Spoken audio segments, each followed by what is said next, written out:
Hey folks, welcome back to mographplus.com. In this video, I'm going to show you how to set up a scene like this in Cinema 4D and Redshift from scratch. If I get out of the camera, we are using Cinema 4D's class simulation tools to set up a stage like this. And I have placed some basic objects on the stage with some basic lights. And hopefully we'll do that from scratch and show you how to do it properly. So let's start a new scene. Don't forget to subscribe and hit the bell icon to get notified about our latest videos. So the first thing I want to do is to add a simple plane, put it on plus X, set its height to around 10 meters and width to around 4 meters, increase the height segments to 150 and the width segments to around 60, so we get fairly squarish polygons. Now, this will be our main drape, so actually let's rename it to drape. And now we want to have a rod so you can connect our drape to. So let's add a simple cube, set its size X and Y to 20 centimeters and Z to 1000 centimeters or 10 meters. And let's place it on top of the drape. Maybe we'll have around 4 or 5 centimeters of space between the two. Okay. So that's pretty cool. Next, I'll have some segments on X and Y, maybe 3 and 3, and maybe around 50 segments on Z, which is 1/3 of the segments that we had on the plane. Now, next I'll select both of them and press Shift C, search for cloth and add a cloth tag to both of them. If you right click and go to simulation tags, you can find the same cloth tag here as well. Now, obviously, if we play the timeline, both of them will just fall down. We want to make sure the rod is fixed, and then we'll attach the drape to the rod.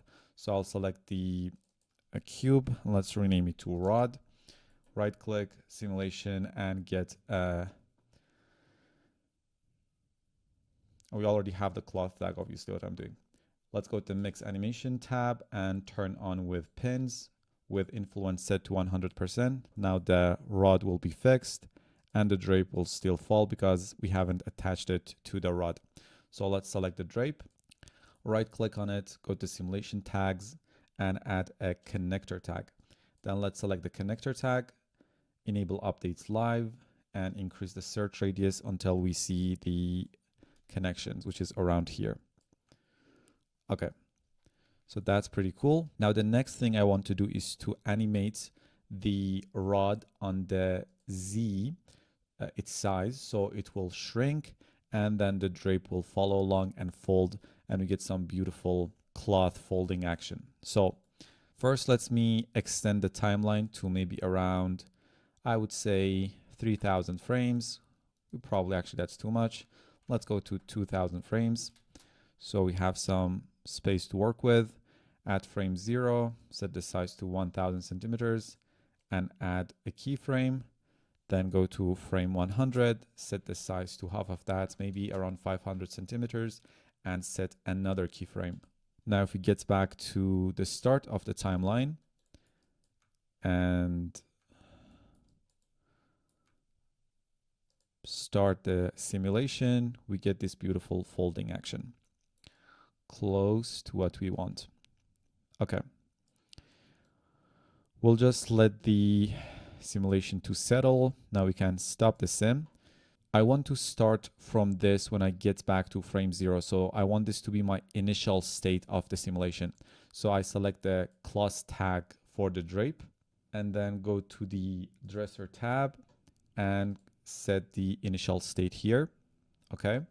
Also, I'm going to select the rod and make sure the animation on Z is no longer doing anything. So let's just Control Shift click on this to delete that track. Now, if I get back to the start of the timeline, we'll have this. Obviously, this is a bit messed up because the connections are no longer there. But what we can do at this point is to turn this drape to a polygonal object because we really no longer need that initial simulation that we had from the rod to the drape. So simply I can select the drape and from this menu choose current state to object. Obviously, you can right click on the object and get the same option. Now, this is the new polygonal object. I can disable this drape and actually go ahead and disable its class sim completely because we no longer need it. We'll keep it in case we needed to go back to the first stage of the simulation. Now, I'm just gonna create a quick null and name it backup and put the drape under this backup null so we can come back to it if we need it, and I'm also going to hide it. Okay, so now we have this drape. We deleted the animation on Z, and now I just want to add some new connections between these two. So I select the drape.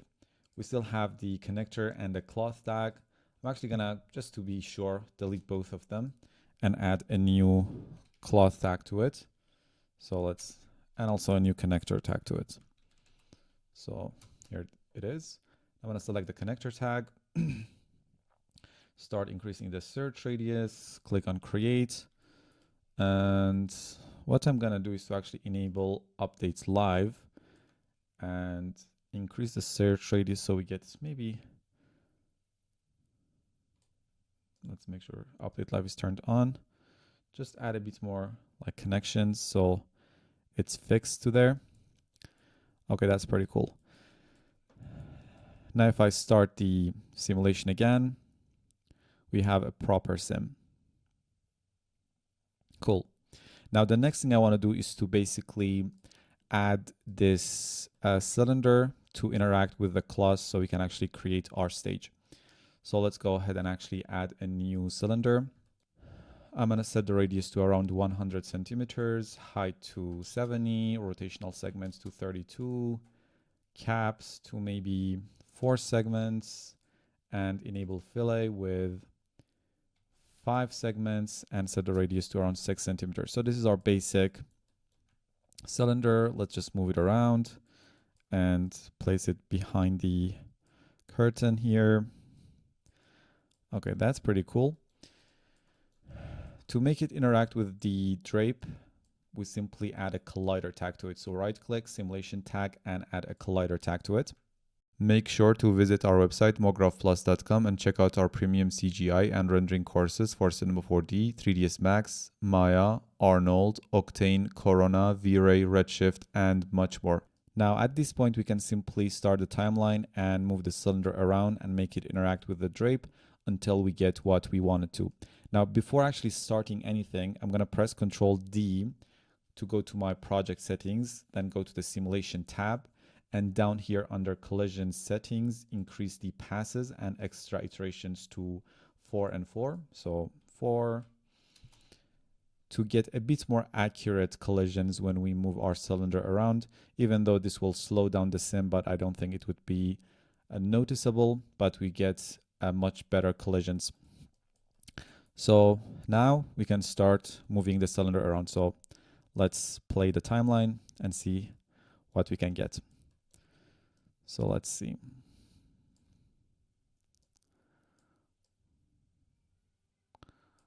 You just want to move it around.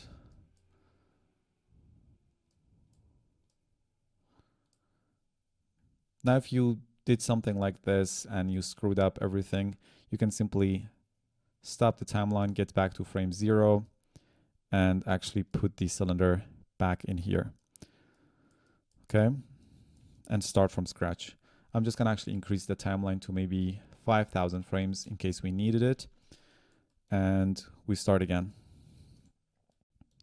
You simply play around with the cylinder until you get what you want. There is really no rocket science here. So let's just try to be subtle and move it slowly. Hopefully.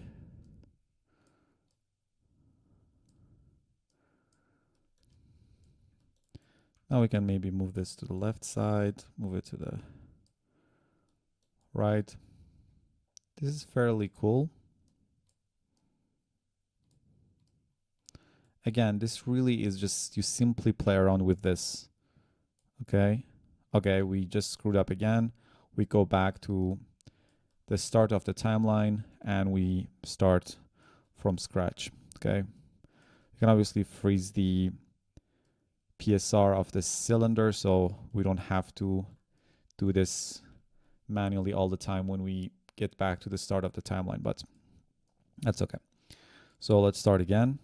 I'll keep doing this until I get something nice, and then you'll see the final result.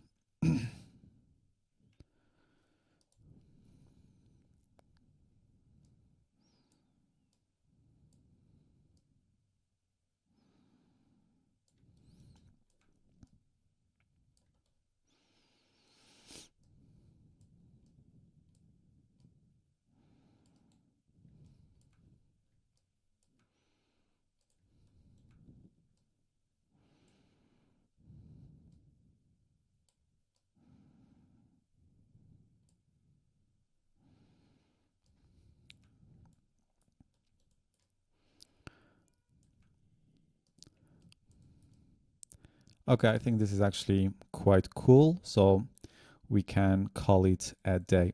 Now, at this stage, I don't want to really lose the current state of the simulation. So I can simply select the cloth tag on the drape, go to the dresser tab and set it as the initial state. Okay. And just to be sure, I can right click on it and choose current state to object.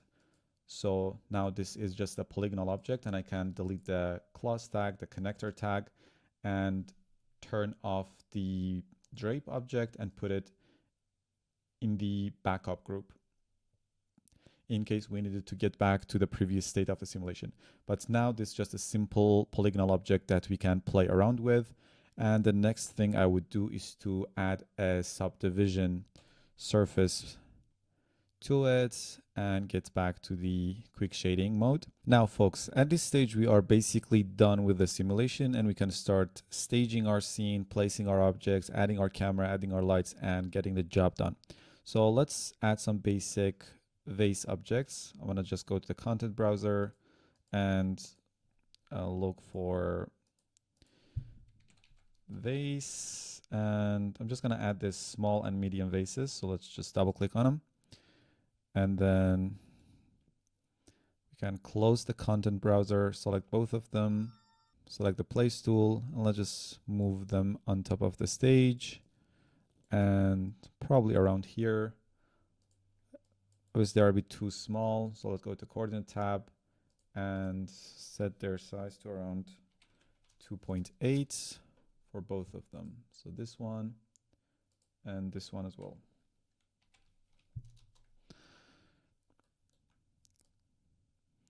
And now we just place them the way we want. This is good enough for now.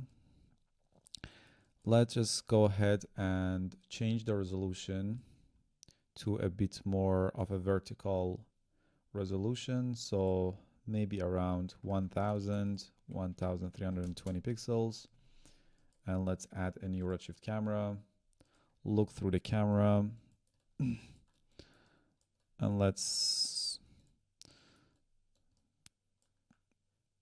I'll probably use a longer focal length. So let's select the camera and change it to 120 millimeter lens. And let's just place it the way we want.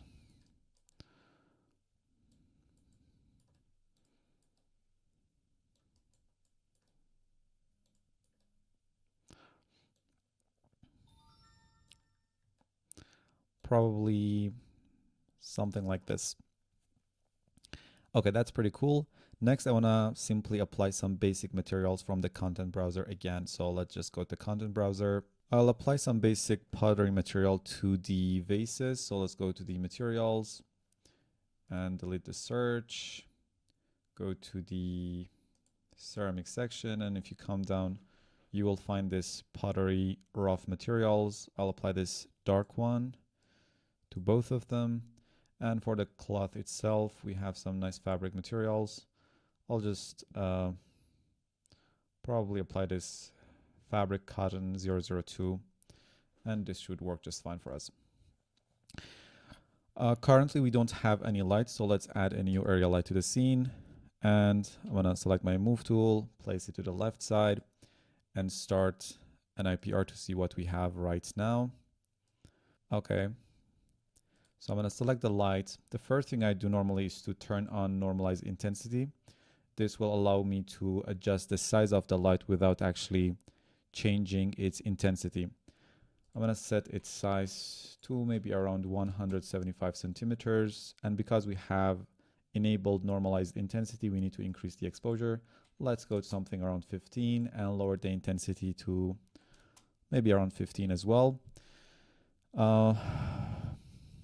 I think these two vases are too close to the edge, so let's just lock the current camera and go to the top view and probably move both of them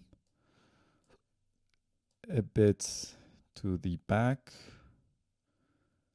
maybe around here, and probably move this a bit further. I just want to make sure the silhouette of the two is connected so we get a better composition.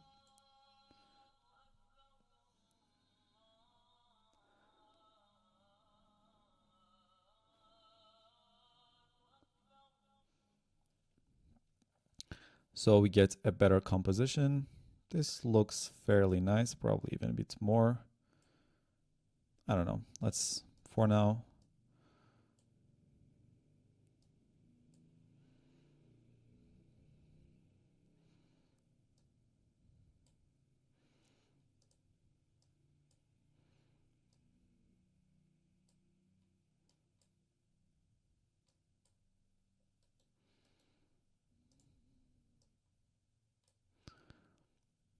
Okay. This should look quite nice. Now, to place the light exactly the way I want, what I'm going to do is to actually look through the light. So I'm going to press Ctrl+1 on the render view to see the image better. And then from the camera menu, use camera, selected object as camera. Just make sure we have the light selected before doing so. So use camera, select object as camera. And now I can simply move around the light. And as you can see, the lighting will change accordingly.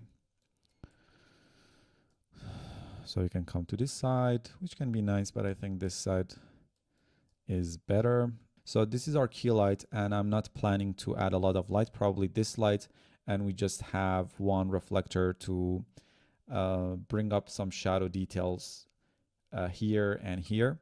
So let's just make sure we place our lights in a way that add a bit more character to our subjects and allow the viewer to see what we are rendering. So I just want to make sure I see these beautiful folds. If I just come too frontal, I'll lose a lot of perspective and I'll lose the shape of my subject. So let's just make sure we let the viewer know what we have here.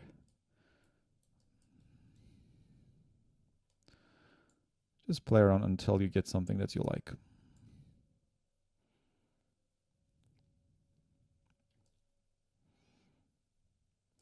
I'm actually thinking of placing this to so they just don't interact with this fold here. Okay. And then let me just get out of this and get back to the camera one more time to make sure the composition is close to what I want. Probably something like this is nice. Now let's get back to the light and set it as our camera and just move around. Just play around until you get, and down here I want to basically add some beautiful gradient so we can actually see this edge as well. We just have one light to work with, so maybe we get a bit closer.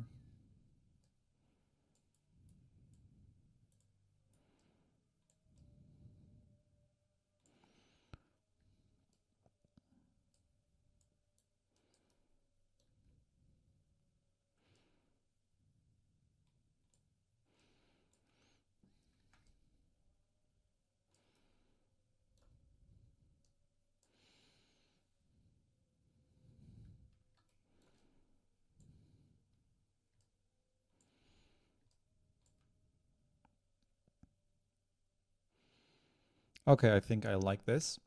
Now, the next thing I will do is to flag off some of the lights from this upper section because it just too much light and it kind of distracts us from the main subject in a center. To add a light flag, simply I'm just going to add a plane. I'm not going to make it any complex or anything specific. Now what we have done, we are still looking through the light and we moved around, so we kind of lost what we had done. I'm just going to go ahead and press Ctrl-Shift-Z to undo the view, okay? And then get out of the light and get back to the camera. Pretty cool. Now let's turn on our light flag. I'm just going to get out of the camera and let's see. I want to make sure right now it kind of flags off the entire light almost. Let's see.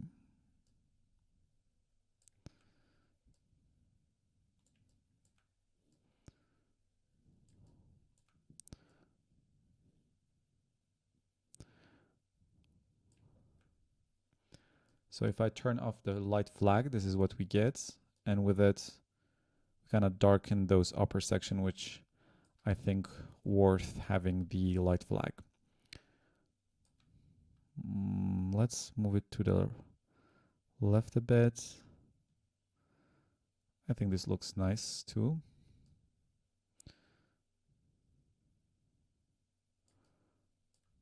Maybe just, let's see.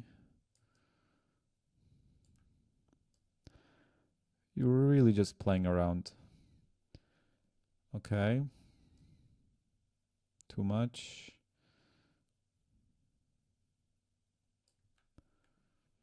Maybe this looks good.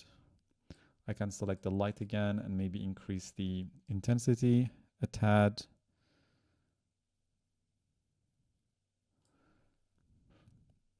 We don't want to blow up everything, so just lower the intensity maybe to around 20-ish, and then select the light flag again. Maybe something like this.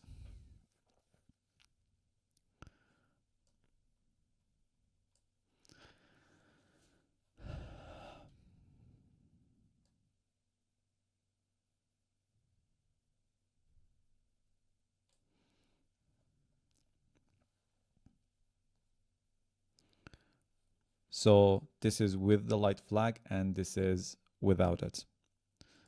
So I'm gonna make sure to have it and name it flag.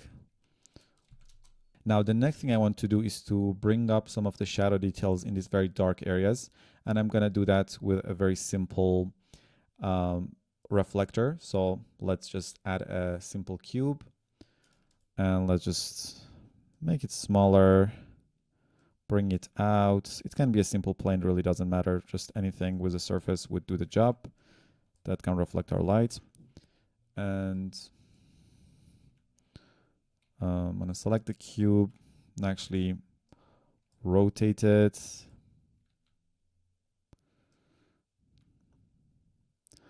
And as you can see, it allows us to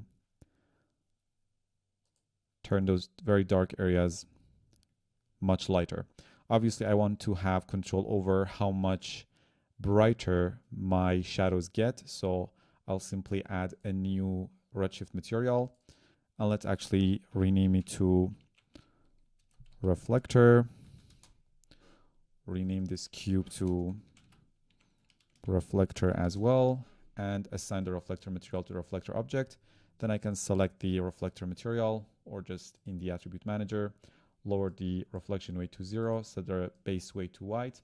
And now I can simply use this base weight to control how much shadow I get from this reflector object. So if I set it to 0, I'll get no shadows. And if I increase the weight to 1, I get more detail. So I'm gonna just I really want it to be dark to make sure the contrast and the balance of the composition is preserved. Now we get some details. So without the reflector, with the reflector. Okay, that's cool.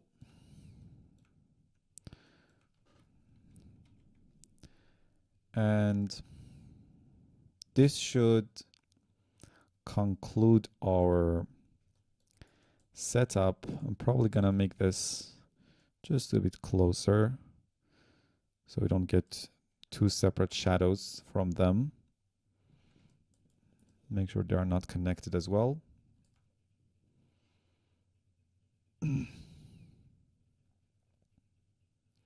And I think this looks pretty nice. And finally, let's go for a final render. So I'm just going to go to my render settings, increase the resolution maybe to something. I'm going to lock the ratio first, then increase the resolution to 2000 by 1500s. And also let's increase the bucket quality maybe to high. Okay. Around 0.005 for the noise threshold should be enough. Now let's get back to our camera and start a render in the render view.